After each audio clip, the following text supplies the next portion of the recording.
AGT live তারই অঙ্গ হিসাবে বলে রাখছি আমি এখানে আনন্দবাজার পত্রিকার কোনো প্রতিনিধি আছেন কিনা জানি না, আছেন কি? নাই।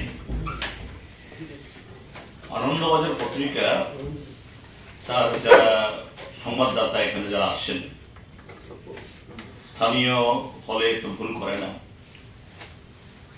কিন্তু কলকাতা থেকে যারা আসেন আমাদের ত্রিপুরার যে সামাজিক সাংস্কৃতিক অনুভূতি সম্পর্কে তাদের ধারণা একটু কম থাকে। সাংবাদিকতার ধারণা কম, অভিজ্ঞতা কম, কথা বলছি না।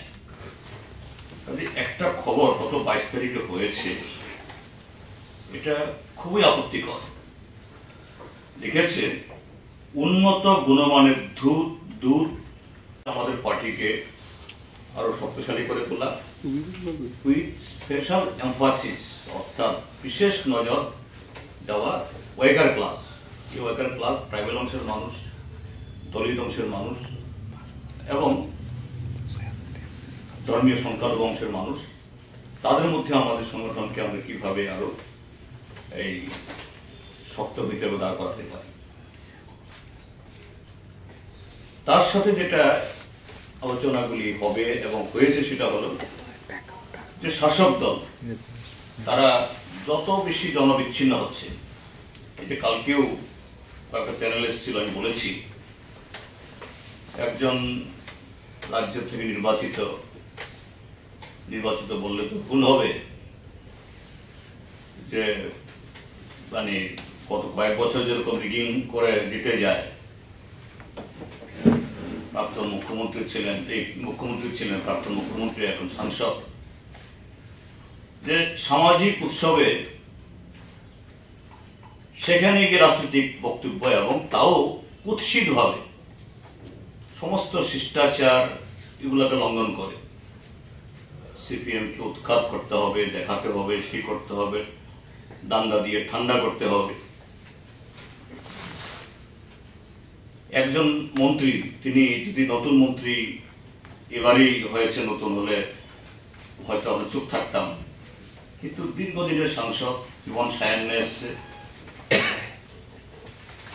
তিনিও বলছেন, ইভেন এই কদিন আগে যে বিধানসভা গেল সেখানেও এরকম কথা বলতে শুনেছি। সেদিন ক্যামেরার সামনে একটা অনুষ্ঠানে বলছেন যে সিপিএম যদি মার খায়, অর্থাৎ সিপিএম কে আরো মারো, তার বাড়ি আগুন লাগাও, উৎখাত করো, আমি কি করতাম? তো এই যে কথাগুলি বলা, একটা সাংবিধানিক পদে থেকে এই কথাগুলি বলা মানে হলো তার আর নৈতিক কোনো অধিকার থাকে না সে পদে থাকা। এবং এরকম কথা বলা তো একটা অপরাধীর ভাষা, এটা ক্রিমিনালদের ভাষা, এবং এটাও একটা ক্রাইম। কিন্তু কেন বলছে এগুলো? বলছে এই যে জনবিচ্ছিন্নতা, গত 7 বছরে তাদের যে জনবিরোধী কার্যকলাপ, এর থেকে আইসোলেটেড হচ্ছে। তাদের দেবতুল্য কার্যকর্তা সবাই না, কিন্তু নেতৃত্বের মধ্যে যারা আছে, আজকে নারীগত অপরাধ, এই যে গতকাল পরশুদিন ধর্মনগর না কোথায় যে কৈলাস শহরে অ্যারেস্ট হয়েছে, গাঁজা পাচার করতে ধরা পড়লেই এদের কোনো না কোনো দেবতুল্য, বর্ডারে কোনো অপরাধে কেউ ধরা পড়লে কোনো দেবতুল্য। আর সমস্ত এই যে নেগোসিয়েশনে অপরাধের সাথে যুক্ত কারা, গত 7 বছর যাদেরকে সামনে রেখে এই শাসক দল এই রাজ্যটাকে সম্পূর্ণ একটা ধ্বংসের দিকে ঠেলে দিয়েছে তারাই। এবং তাদের কারণে আজকে সাধারণ মানুষ, কি যুবক, কি অন্যান্য অংশের মানুষ, তাদেরকে বিশ্বাস করে ত্রিপুরা রাজ্য অনেক এগোবে, আজকে তারা হতাশাগ্রস্ত। কাজে তারা আজকে আস্তে আস্তে দূরত্ব বাড়ছে, এটা বুঝতে পারছেন এই মন্ত্রী নেতারা। তা থেকেই তাদের এই প্রলাপ পকা। যতন খুলুমখা তিনি যারা news media ni aku orang no pabong mani abongka hainai 29 30th tai 31st mo January talni sini party ni 24th Tripura State Conference और conference तो रगोई कुलानी सालो 29th जों कैसा लोक कुटुम खाइनाय जों सानमानि आस्ताबल मैदान विवेकानंद मैदान और सरकार तामहिने जों लिया जों साइमान लिया आबुने परे जों जंखा रवीन्द्र सदाबासिल भवननि बुसकां खाइनानै किन्तु और जागा चिकन अंगुई मियां ताइवैसे सलाइखा परमगोनां मन्त्रि अक्राबाय बसुंखा ताइ बजागान रक माने खाइनानै बागै चं जों साका उमागान्त एकाडेमिनि बुसकां ब खुब अबखायनो साखाथिका जानो नागिरा खायचों खा खालायो 29th जों अरनो खतुमलायमान ताई चिनी जे ओ कॉन्फ्रेंस अब हाई हाई ताई गुबुन पार्टी हाई हाई कुटुमलायमुं गुबुन पार्टी हाई हाई कैसा लीडर साखलायमुं हाई चिनी पार्टी अब टोटल बिनि जे कॉन्स्टिट्यूशन बिनि रायदान रगैनो जों ग्रासरूट जों अबनो हिनो ब्रांच बा शाखा अरहिते खायुई ऑल इंडिया द्वारा जों अब खाइलायो जे चिनी त्रिपुरा हस्तियो ताबक द्वारा जे अबंखा कॉन्फ्रेंस अंखा the 3726 branches conference अंखा आबुनि साका अंखा 287 लोकल ताई 24 टा सब डिविजन ताई 8 टा जिला ओ कॉन्फ्रेंस रगो 38,843 बरफ और पार्टिसिपेट खालायो अरनो थांनाय बिसिथाम त्रिपुरा जोंनि पलिटिकल सिचुएशन और जे लुकरंनि बागै हामकरनि समं दांथानि ब जागा सं कासो जाखा ब जागा और कासो जागमु अबरंनो जों सलाइखा एवं आबुनि बिसिंतुइ चिनी अरुणाचल ताइबो काराक खाइति सानानि ब जागाव जे चिनी अब चाया दं ब जागा जों काम खाइमानखा जों अब सलाइखा एवं और जे लीडरशिप जों चंमानि और चिनी पार्टी जों जे कताल पिरिनि चराइरंनो लीडरशिप बनानि ताई अक्रारंनि जे बरंनि एक्सपीरियंस तो साउंडनांनि आमते खाइसुं चिनि अब खाइतंगो एवं अजागा नुखा जे ब्रांच लेवल प्राय 1/4 26% लीडरशिप फाइकाव जागाव लोकल लेवल 1/3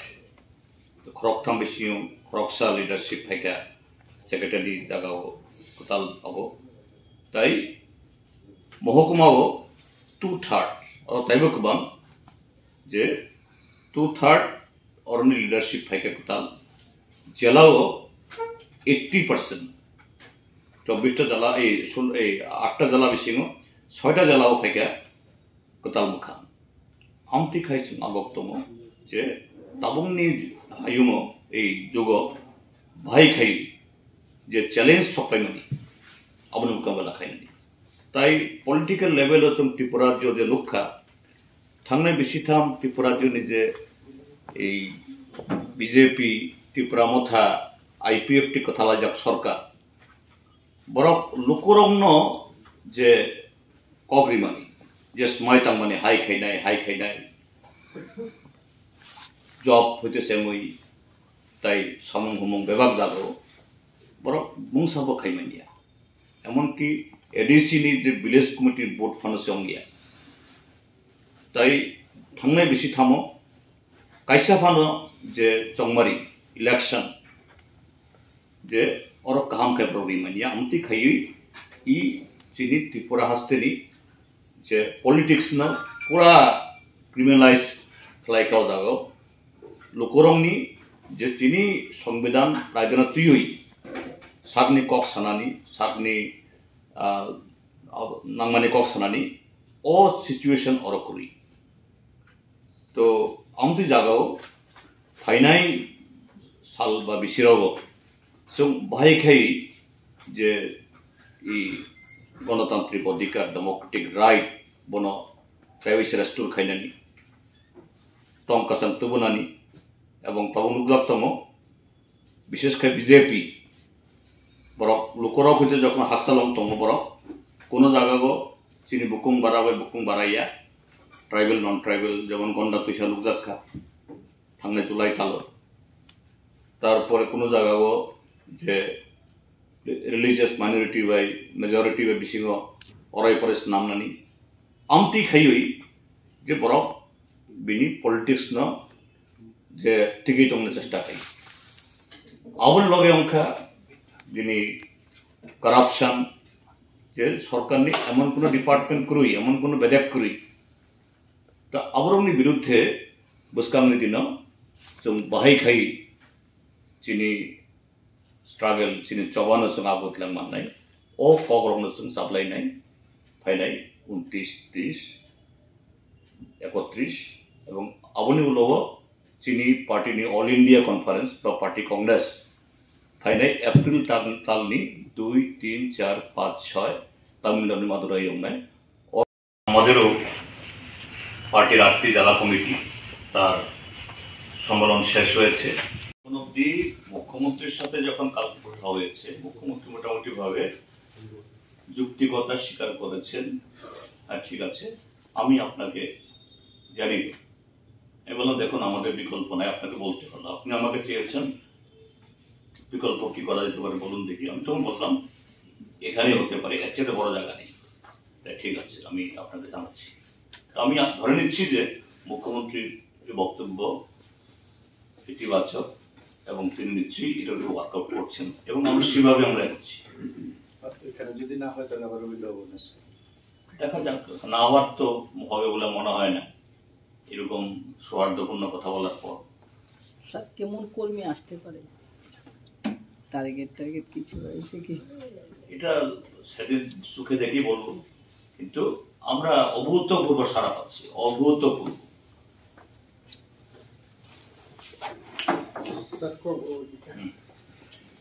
উনি বলেন ঠিক আছে আমি দেখছি আপনাকে আমি জানাবো তো এখন অব্দি জানাননি তো আমরা ধরে নিচ্ছি যে উমাকান্ত ময়দানের সামনেই আমাদের এই জনসভাটা করা যাবে আনুষ্ঠানিকভাবে হয়তো এখনো জানাননি আমি চেষ্টা করছি বারবার কিন্তু মুখ্যমন্ত্রী দপ্তরকে ধরা যাচ্ছে না মুখ্যমন্ত্রীকে ধরা যাচ্ছে না তো নিশ্চয়ই ত্রিপুরা রাজ্যের বর্তমান সরকার सबका साथ सबका विकास सबका विश्वास এবং বৃহত্তম গণতন্ত্রের জয়গান তারা করেন স্বাভাবিক তাদের এই বক্তব্যের তার যে কি বলে এই যে এই রাজনৈতিক দলকে তার 3 বছরের পর যে সম্মেলন হচ্ছে সেখানে তার এই সুযোগ করার মধ্য দিয়ে তাদের এই বক্তব্যের সার্বত্রিক প্রমাণ করার আশা করি আমরা সেভাবে আমরা এগোচ্ছি অর্থাৎ 29 তারিখ এই 12:30 থেকে আমাদের জনসভা শুরু হবে এবং এখন অবধি যে উমাকান্ত ময়দানকে সামনে রেখে আমরা এগোচ্ছি এই হলো ইয়েতে আর এই সম্মেলনের পর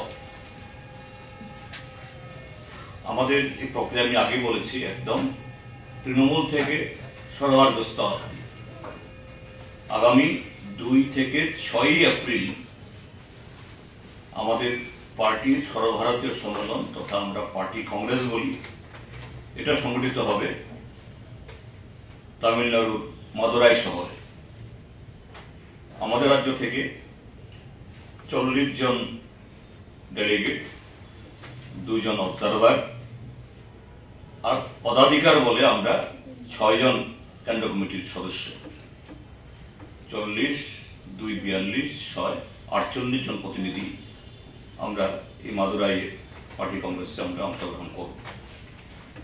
এই হলো মোটামুটি সম্মেলনকে কেন্দ্র করে। আর আরেকটা খুবই স্পর্শকাতর ব্যাপার আমি এখানে যা সম্মেলনকে কেন্দ্র করে আর কয়েকটা কথা বলতে চাই। সেটা হলো যে আমাদের যে ব্রাঞ্চগুলো থেকে এই জেলা অবধি যে সম্মেলনটা হয়ে গেল বা সামনে যে রাজ্য সম্মেলন হবে তার ইম্পর্টেন্ট হাইলাইটস গুলো কি,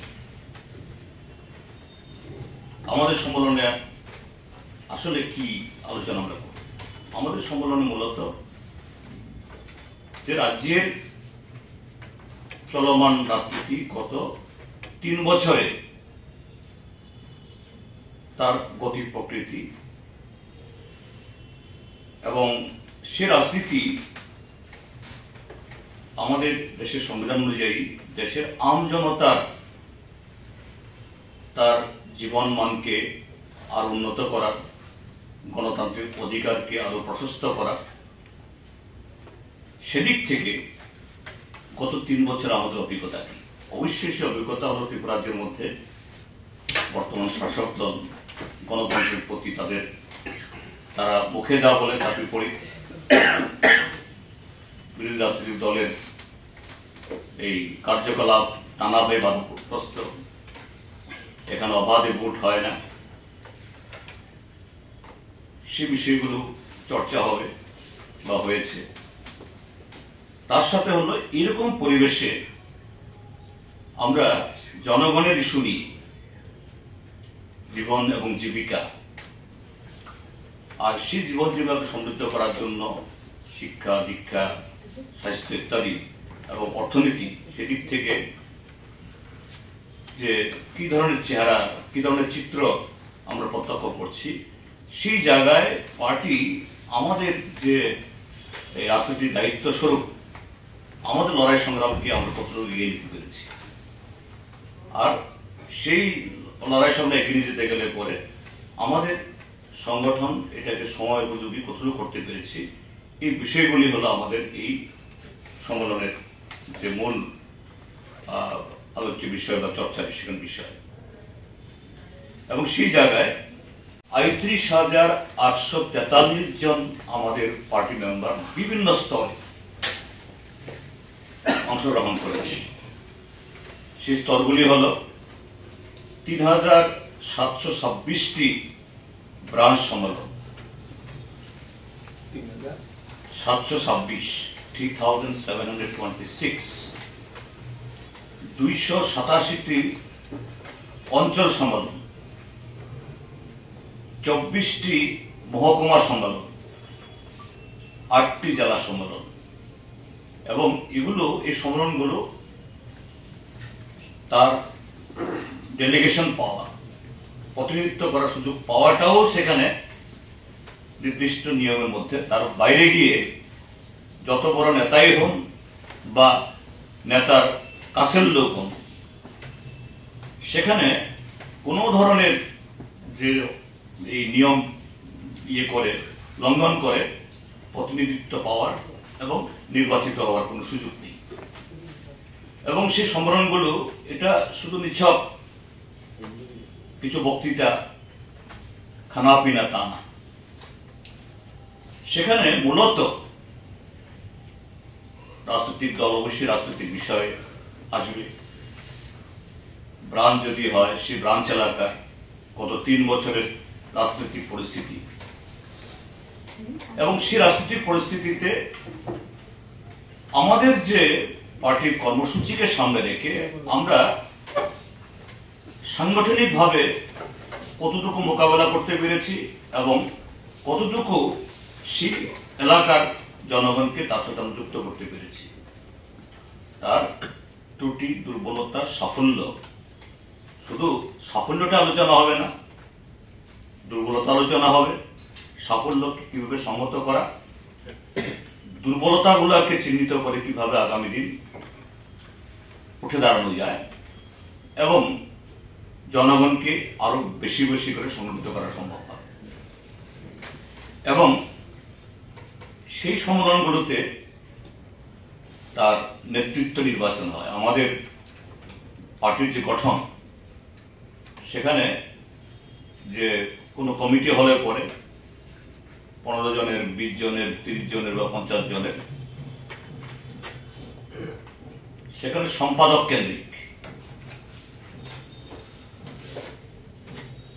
আমাদের কেন্দ্রীয় স্তরে হলো সেই সম্পাদককে কেন্দ্র করে একটা পলিট ব্যুরো থাকে, তারপর একটা সম্পাদক মন্ডলী বা সেক্রেটারিয়েট, রাজ্যের ক্ষেত্রেও সম্পাদক, তারপর একটা স্টেট সেক্রেটারিয়েট বা সম্পাদক মন্ডলী, জেলার ক্ষেত্রেও তাই।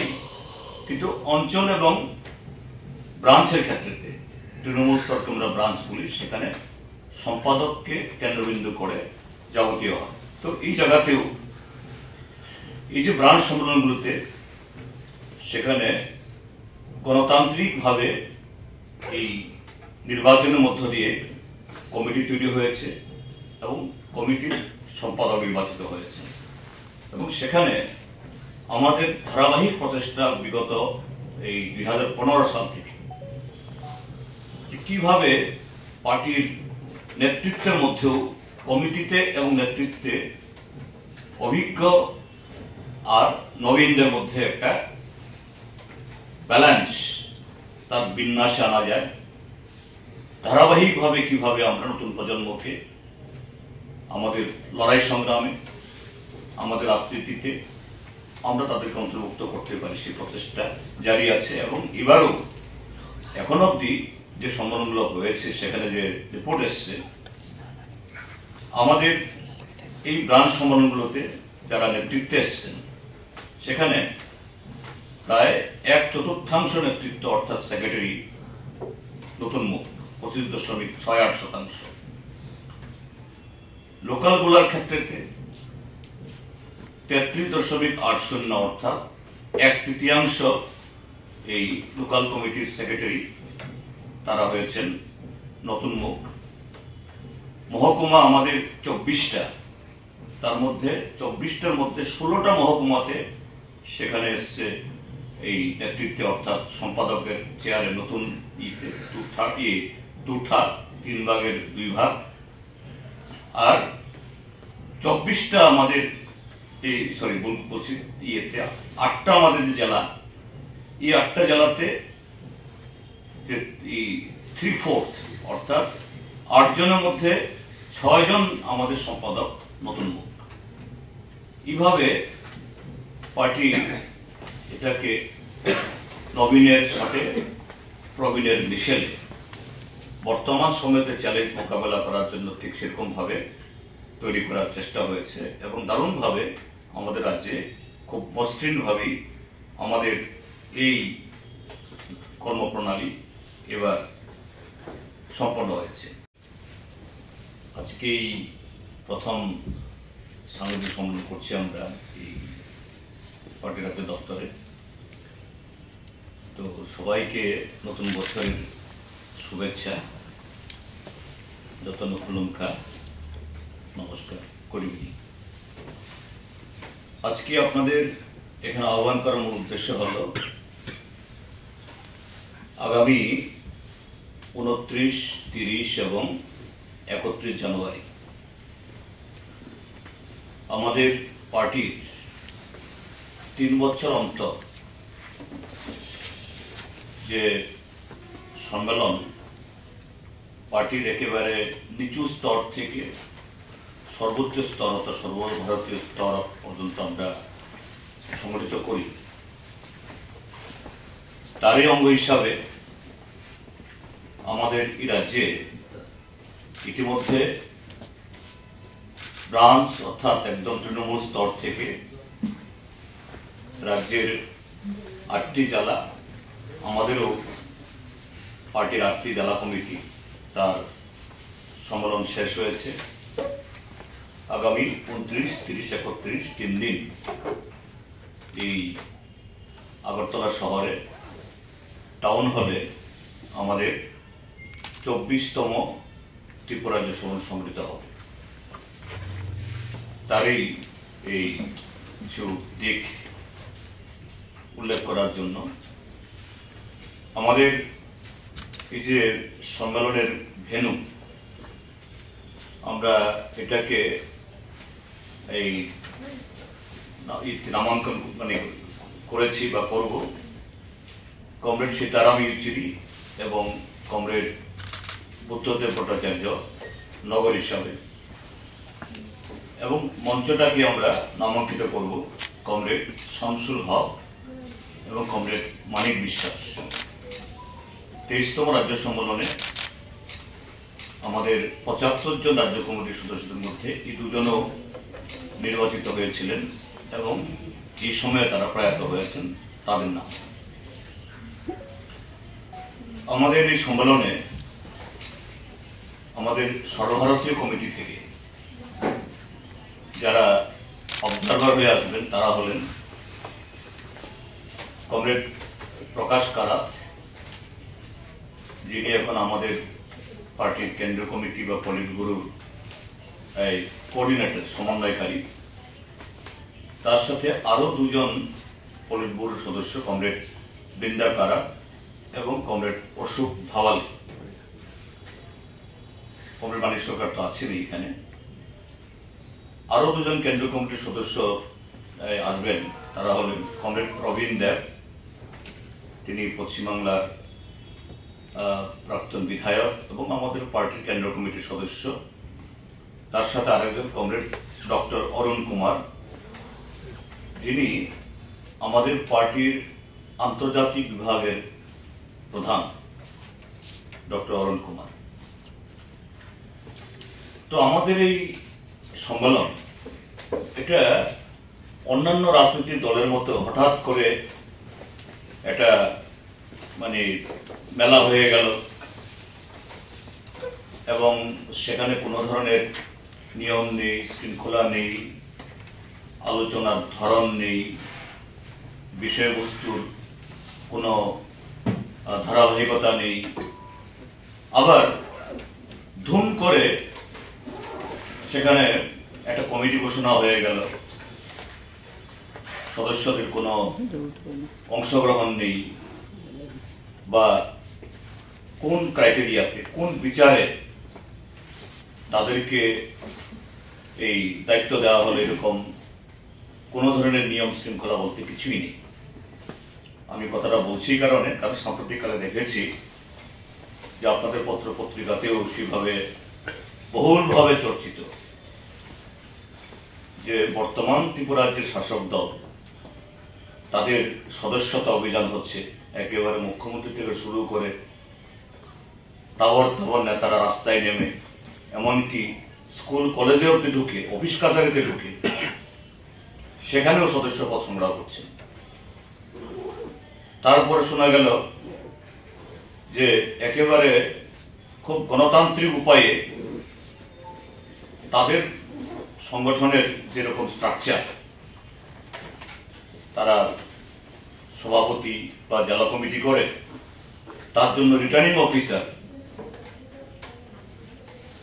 নির্বাচন কমিশনের মতো নিয়োগ করে বাইরে থেকে এসে ফলাও করে ছাপলো। কিন্তু হঠাৎ তো দেখা গেল কি না, কোনো সম্মেলনও না, কোনো প্রতিবেদনও না, কোনো বৈঠকও না, যে ধুম করে কিছু লোককে বসিয়ে দেওয়া হলো। তাদের সেই নেতৃত্ব, এটা তাদের ব্যাপার, তারা কাদের করেছেন আমার প্রশ্ন। কিন্তু আমাদের সম্মেলন এটা এরকম কোন ধরনের হুইমসিক্যাল, কোন ধরনের যে কি বলে প্রত্যেক পার্টির সংবিধান থাকে, তার নীতি নিয়ম আদর্শ থাকে, তার বাইরে যাওয়ার কোনো স্কোপ নেই।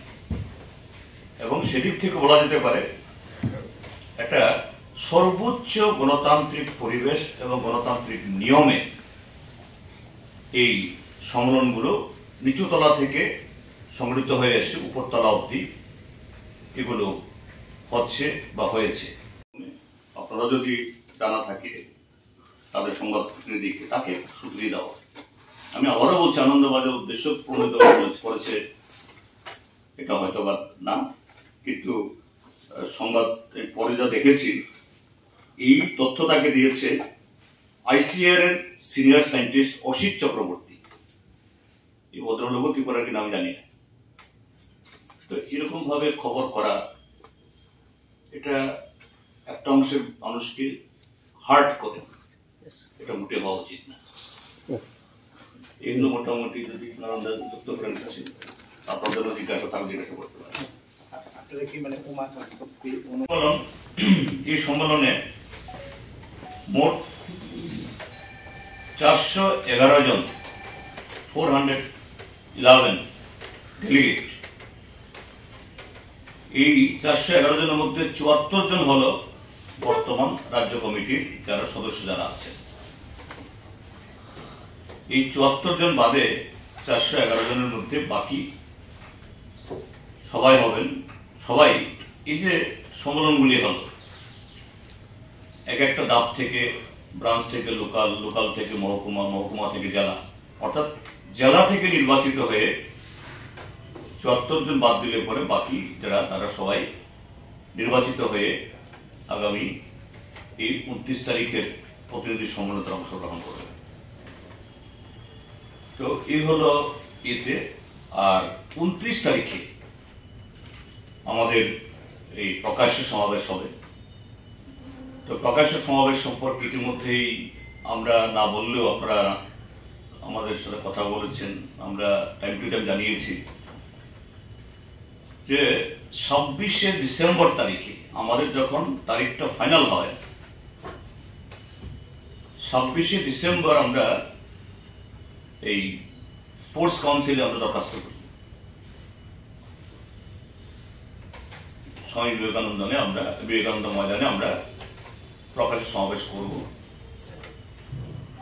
এবং স্পোর্টস কাউন্সিল থেকেও আমাদেরকে স্পষ্ট জানানো হয় যে না, ওই দিন অবধি তাদের কাছে 29, 30, 31 কোনো বুকিং নেই, কোনো রাজনৈতিক দলেরও নেই, কোনো সংগঠনেরও নেই, কোনো এনজিওরও নেই এবং সরকারের কোনো দপ্তরেরও নেই। 26 তারিখে আমাদের দরখাস্ত জমা পড়ার পর সম্ভবত 6 কি 7 তারিখ আমাদের কাছে চিঠি আসে স্পোর্টস কাউন্সিল তরফ থেকে, এবং সেই চিঠিটাও লেখাটা খুবই মজার। সম্ভবত 29 তারিখে আপনাদেরকে মাঠ দেওয়া যাচ্ছে না। সেখানে সরকারের একটা দপ্তর, আরবান ডেভেলপমেন্ট ডিপার্টমেন্ট, তাদের সেলফ হেল্প গ্রুপের মেলা হবে আমাদের রাজ্যে। হ্যাঁ, আরবান এবং রুরাল দুটো জায়গাতে সেলফ হেল্প গ্রুপ আছে, কিন্তু আলাদাভাবে এই আরবান বা রুরাল সেভাবে মেলা করতে আমি দেখিনি। মেলা হয় সরস মেলা।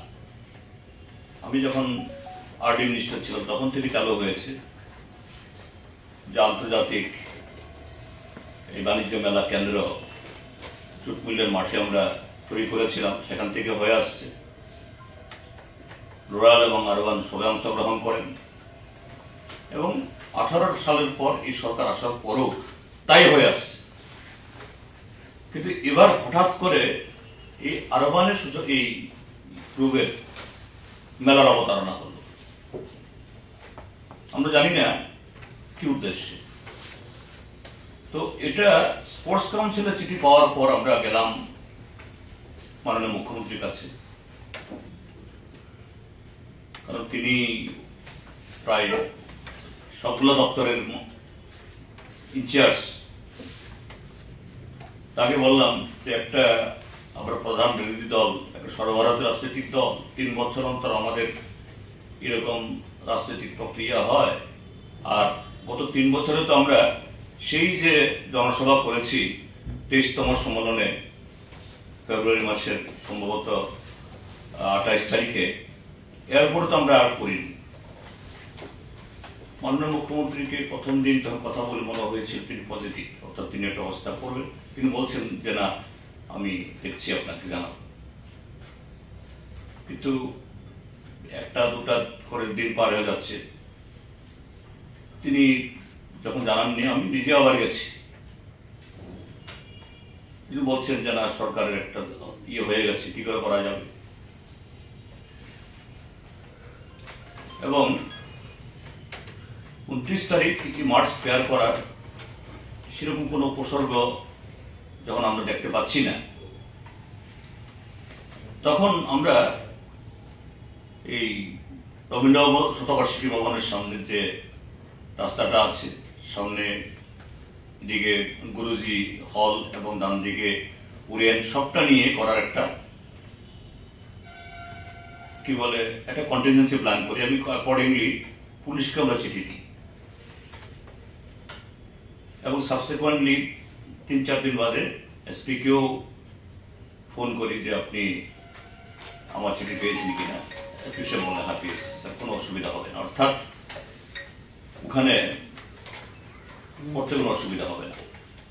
কিন্তু আমরা যেভাবে সাড়া পাচ্ছি বিভিন্ন মহকুমা থেকে 29 তারিখে আমাদের প্রকাশ সমাবেশে আসার জন্য যে উদ্দীপনা এই দেখা যাচ্ছে, সেখানে আমাদের মনে হলো যে না, সেদিন ওখানে জায়গা দেওয়া যাবে না। আর ওটা যদি হয় গোটা শহরটা চোখ হয়ে যাবে। বুধবার 29 তারিখ ওয়ার্কিং ডে, এদিন ব্যবসা বাণিজ্য যারা করেন, হকার ইত্যাদি, তাদের অসুবিধা হবে। তো এই বিধায় আবার মুখ্যমন্ত্রী শরণাপন্ন হই, তার কাছে যেতে হবে, কেননা প্রশাসনিক প্রধান এবং এগুলোর দিক থেকে তিনি এর সমাধান করতে পারেন। তো গতকাল ওনাকে ফোন করে আবার বলি, ওনাকে সবটা খুলেই বলি, দেখুন একদিকে হলো 3 বছর অন্তর সম্মেলন, যেগুলো রাজনৈতিক দলেরই সবসময় এটা হয় না। তিনি যুক্তিকতা স্বীকারও করলেন যে আমরা তো এখন যা চেয়েছি আপনি যখন সেইটা দেবেন না, আপনারই দপ্তর আরবান ডেভেলপমেন্ট, তো রবীন্দ্র শতবার্ষিকী ভবনের সামনে করব, কিন্তু গণতান্ত্রিক ভাবে রাজনৈতিক ভাবে মোকাবেলা করার জন্য আমরা আমাদের সংগঠনের প্রতিটি স্তরকে, প্রতিটি সেকশনকে আমরা আরো মানে শক্তিশালী করার মধ্যে দিয়ে এগিয়ে যাচ্ছি। এই সম্মেলনের মধ্য দিয়ে এগুলো আরো বেশি সম্মত করা হবে। নাই যিনি জনসভাপক, যিনি যে পলিট ব্যুরোর সিনিয়র মেম্বার এবং যিনি পার্টিনি পলিট ব্যুরোর কোঅর্ডিনেটর কমরেড এই প্রকাশ কারা হয় নাই, আমার লগে যিনি খুসাম মুখ্যমন্ত্রী পলিট ব্যুরো মেম্বার মানিক সরকার বাবু কক্সানাই আন্ততমন সাধারণ জায়গা ঠিক কিন্তু উমাকান্ত নংসিনে তাবক জরাতে আবনো বুসকাম নারো গইছেন তাবক তো